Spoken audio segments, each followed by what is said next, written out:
guys. Welcome to the Trademark Like a Boss show. I am Radiance Harris, founder and managing attorney of Radiance IP Law. And today I have the amazing Shayla Boyd-Gill with me, and we will be talking about 5 keys to close high-ticket clients. Before we jump in, if you're watching live, be sure to say hello. Let us know in the comments where you're from. Drop any questions you have. If you're watching the replay, be sure to drop the hashtag replay so that we knew that you tuned in today. So welcome to the show, Shayla. Well, thank you so much, Radiance. I can't tell you. I'm just super excited to be here. As much as we've spoken in the past, I'm just honored to be a part of your podcast. And I'm honored that you're here. I mean, when I thought about like when we first met, it was like 2016. It was like really right when I had just like a few months prior launched a business, and we were part of a female networking mastermind. And so I really got to know you really closely during that time. But it's just amazing how much time has flown since then. So I'm so delighted to have you here today. And so please introduce yourself. Let us know who you are, what you do, and who you serve. Absolutely. Well, I'm Shayla Boyd-Gill, the Lux Your Business mentor, and I love to support 6-figure female founders, helping them to scale to 7 figures or more with high ticket offers. And we do this through our coaching and mentorship, private and group opportunities, and with retreats. I love it. So tell me a little bit about your business journey. Like, what led you to start your own business? That's a funny one now. So whenever I tell the story, I have to laugh because I'm never what one would consider to be normal. I started as an entrepreneur in 2003. I left corporate, coming from an engineering background, mechanical engineering, construction engineering, technology. I was a project manager. Pregnant with baby number 3, decided I was not going to return after having the baby. Said to my husband, what am I going to do to replace that good money? Because we depended on 2 incomes in this household. Mm-hmm. And so I said, what do I do really well? And the thing that came up was, I'm really good at having babies. Who says that, Radiance? But it was true.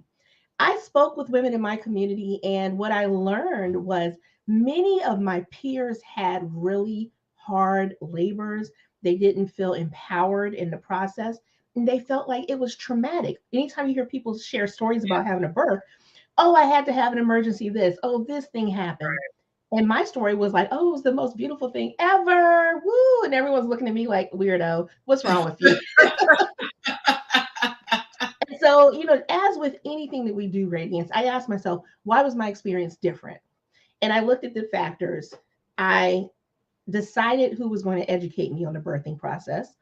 I decided to approach a natural birth if it was possible. And I had someone that advocated for me in a room, a doula. I said, many of my peers didn't have this. They may have gone to a class, but the class said, this is what you're going to do versus what would you like to do? Right. So choices were there. So I decided to become an advocate for women to have the birthing experiences that they desire in a safe manner. Okay. I became a childbirth educator, doula, lactation consultant, and built a very thriving business in the DMV. It became so good that I had people that had been in the industry longer than me questioning why my rates were so high. How dare you? As a new or business owner. Yeah. Because I knew that I was good at what I was doing. Right. But what I didn't understand, Radiance, was how to properly scale that business without burning out. Okay. So I made good money again, but I burned out. Right. And by 2015, I took my last birthing client. And I remember being in that room saying, you are not fully present. I was present enough, but I wasn't in the zone. Right. Mm-hmm. And I decided at that time that we had to be done. Thankfully, by 2012, I'd already started coaching other birth workers and teaching them how to start their birthing business. Here's something to think about. Many people get certifications, degrees, but these industries that are teaching them did not teach them how to be a business owner. It taught them how to have a skill set, but it didn't teach them how to start the business, how to grow the business. I Right. came in and said, I have a superpower. Didn't know that I had it. I started teaching them how to start their businesses. So I started coaching 2012, completely replaced my income 2015, and I've been coaching women entrepreneurs ever since. What I did do is grow my business client with my growth. So as I grew, the type of client that I chose to work with would shift, and that's Okay. how we got to where we are today. I love that. So I love that your focus is on women's service-based businesses. And I understand you have this thought or philosophy that women can have it all. They can have freedom, they can have family, they can have affluence. So how does a woman business owner such as myself go about having it all in It a is, way that is balanced and yeah. And so I want us to get rid of the word balance because we okay, know we've been sold that and we correct. know it doesn't function that way. So it Yeah, is a teetering effect. Okay. yeah. And the big key is making, again, the decision that I want to do this differently. And in that deciding, it's deciding what kind of revenue you're wanting to generate in your business, the type of business model that you want, and deciding how frequently you want to work within the business. I make the choice personally that I work 9 months out of a year. Some will Mhm. say, well, you're not hustling hard enough. You could be farther along. I could be, but I'm also happy because I Yes. I decide how I want to feel as a business owner. I decide how my business needs to serve me while I'm correct, serving my clients, right? correct. And I decide to price my services so that I can make those decisions and it's not a fallout when I decide I'm not working. Man, I love that. I was just telling myself, like, I was trying to figure out what my word of the year is going to be for 2023. And I was like, it's going to be soft life. Like, I'm about having that soft lawyer life. Like, it's just about having like that peace. Because it's like, why go into business and be like stressed out and mentally exhausted and all these Yeah. things? Like, you are in control of how your business evolves if you make a decision to be that way. And that's what it sounds like to you. Like, we have a choice to do that, but a lot of times we choose not to. Do you think it's because of what is being said around them, or maybe people have that like, or they're looking at what other people are doing or what other coach? Because I think it's a Yeah. your coaching philosophy than others I've seen, where they're about doing it by any means necessary. Yes. It is twofold. It's Yeah, what we're being fed through marketing. yeah, Marketing tells us a story. We choose to believe it or not. And right, then it's also a factor of guilt sometimes because you might be the first in your family that's yeah, doing something your way. But right, your family has always demonstrated we work hard. yeah, As you said, we don't stop. I've heard many coaches tell people the year doesn't end until the 31st of December. If you're not working up until the 31st, you're not growing your business. yeah, It's their way. right. Everyone has a way. So one of the things I say in my business is we help women entrepreneurs to scale their way. Everyone has Mm, their way of doing something. If I'm sold and taught a cookie cutter method, I'm going to follow it. But if yeah. I'm told and reminded that I get to choose my way, it's going to look different. I love that. Oh my goodness, I love that. So tell me, what are the 5 keys to closing high ticket clients? So you said when your own business, you were able to kind of come up with effective strategies to be able to do that. What are those keys, those top keys to be able to close those deals? So here's the first one that a lot of people will struggle with. I know I keep saying this word, deciding and choosing, deciding who that key client will be, and choosing to release those that are no longer a good fit for you. Mm, hmm. That part hurts because maybe you've been growing your business for a while. Yeah, Maybe you had a certain client that got you to your first 6 figures, but that might not be the client that you'll continue to work with to get to 7 figures or 8 figures.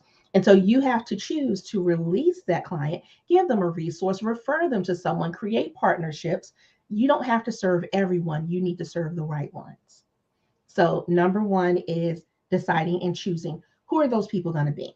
yeah, And then qualifying. We know anyone can put a message out and you can say everyone's a fit.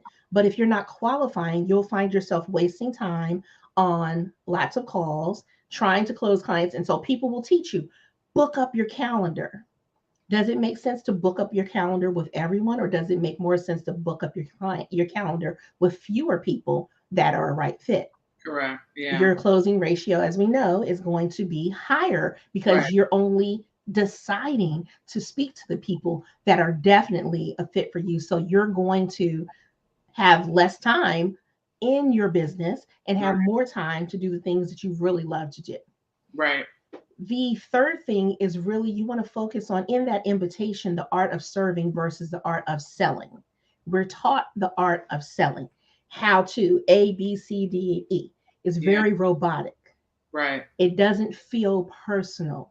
It feels like I got to get a number. But the art of serving, how can I serve you? How can I be of service to you? I've had clients that come back and say, even though you teach the same thing as these people teach, you serve in a different way. I show up in service before I show up in selling. I love it. If you show up in service, you sold already. People. So how do you show up in service? Give me an example. Yeah. So showing up in service is really having a conversation and listening and hearing what the person's saying, what they're wanting, reflecting it back to them. Also being resourceful, showing them you. It's not showing them I'm the professional, I have it all together. I'm showing you me. And you're deciding, we're both deciding, are we a good fit to work together? Yeah. Most people look at it and say, oh, the client's like, I'm going to choose my coach. I'm like, no, I'm choosing who I want to work with too. We're deciding together, and I'm serving by exploring who you are, giving you resources, and you decide in the end if that resource was powerful, or if I gave you an audit, was that powerful enough? Right. And you decided, I need more. I don't have to sell. Okay. And then we're looking at what I like to call my 7 Lux touch points, but I'm going to give you the 2 that I love the most. Okay. Number 1 is exclusivity. So we do live in an era where everything needs to be inclusive, right? But I am the queen rebel. I'm like, no, I believe in exclusivity. Okay. When it's exclusive, the way I choose in my business, it is invitation only. I get to invite people to my events. I get to invite people to experience working with me. It's not for everyone, but that's the brand model that I've chosen. And you have to be able to stand 10 toes down if that's your model.